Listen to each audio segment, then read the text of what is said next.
Hi everybody, I'm Sherry, and today I wanted to have a brief discussion on some of the reasoning and thought processes behind starting Thrive Clermont. I often get asked why'd you start this? How did you start it? And when it's something that evolved over really decades, there's pieces that have been planted in me, ideas, and I recently went back through old journals, and no one really ever wants to hear the whole story because it's so freaking long, right? And everybody just wants, you go speak somewhere and they're like, tell us why you started Thrive. And they want you to just zip it up in a minute.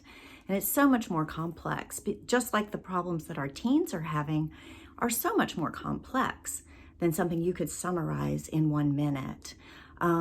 But I wanted to tell you a story. So for those of you that are interested in longer than a minute explanation, I'm going to be rolling out some various stories and analogies that came to me through the years that really share with you a little bit about the undercurrent of my motivation and my intentions for Thrive Clermont and anything that it becomes in the future. So I want to read to you my closest, I guess this was I don't know that it's an exact quote, but it was definitely a statement that stuck with me. And I'm going to read it to you and then I'll give you a little bit about the backstory. Every plant has optimal conditions. The closer to optimal conditions from an environmental standpoint that we can get for that plant, the greater the blooming and the more the long-term yield. The closer to optimal environmental conditions we can get for the plant, the greater the blooming, the more the long-term yield. The higher the long-term yield was probably what they said. So this was a quote, or this was something that I remembered from a tour at the University of Florida Agricultural Research Center. I was a member of the Florida Audubon Board of Directors for a number of years and sat on the executive council. And we would have, part of my service, volunteer service on this board, was to attend a all-day quarterly board meeting that was moved around to different parts of the state. So we were responsible for our own travel and stay over if we had to stay over and all of that.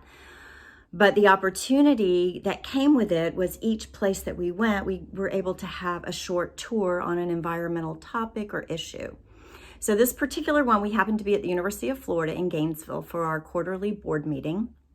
And the afternoon before, on Thursday afternoon, we would usually have a field trip or tour of some sort. Then there'd be a board dinner on Thursday night and then the board meeting on Friday. So there was plenty of time to set the stage for a lot of the discussions that we were having the next day, which was great. I thought it was a great way to run their board.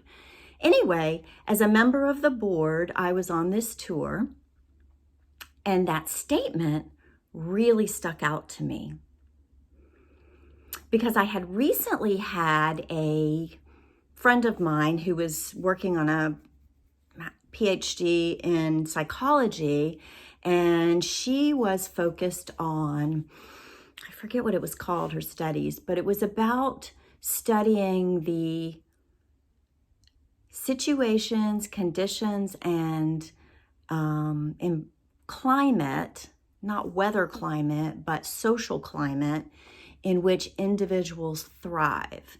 So she was studying a lot of indigenous species and some of their tribal customs, Native Americans, and which the youth transitioning to adulthood seemed to thrive and rise to various occasions and challenges.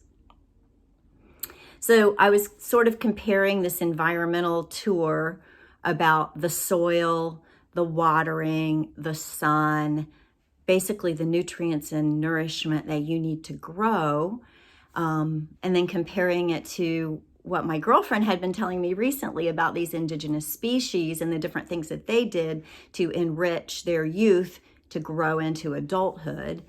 And then I started thinking about my own community, and I was sad because having raised 3 teens here, I was directly living what I thought was an environment that could be better enriched for our students to bloom. And so in that moment of clarity, I thought I can do something about this. And that was really part of the seed for Thrive. And it was long before I ever had the opportunity and the time to do it. But the things I wanted to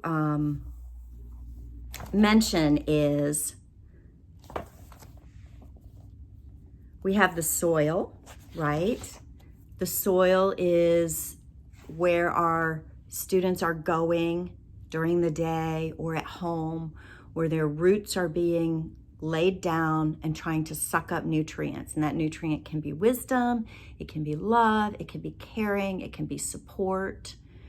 But if they're sucking up anything that's toxic, like shame or abuse or anything of that sort, you can go on and on and on with that, then you can see where they may not bloom in the long term. So knowing that there's soil that may not be rich in their normal environments, I wanted to create a greenhouse and some sort of an opportunity for them to come and suck up some rich nutrients of support, but not in a pitiful way, but in a way that everybody needs this. This is not because you don't get it there, it's because we need it everywhere. And so all teens need this sort of nutrient-rich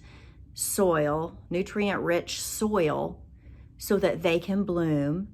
And when you bloom, you produce fruit. And when you produce fruit, you plant more seeds. And so we want them to grow in a healthy fashion. Otherwise, we are investing in the, I'm not sure what we're investing in otherwise, but I think that amending our soil here in this community and a little more water onto our high school students, and in whatever fashion we can do that. So Thrive is trying to fit in there. We do that with as a connection point. We do leadership training. We offer adulting workshops on personal finance and careers. And we really need to know that this community wants to invest in the soil that our teens are drawing from. So if you believe that that's important, we hope that you might consider a donation. We're at thriveclermont.org. There's a donate button there. A donation of any amount is going to help us create more programming for more teens, and we'll be able to manage more adults that want to mentor. That process has a cost. It's higher than you might imagine, but we want to create that. It's not easy. I've donated my time to do this, and I hope that you might join me with a donation. Thank you so much. Let's thrive together.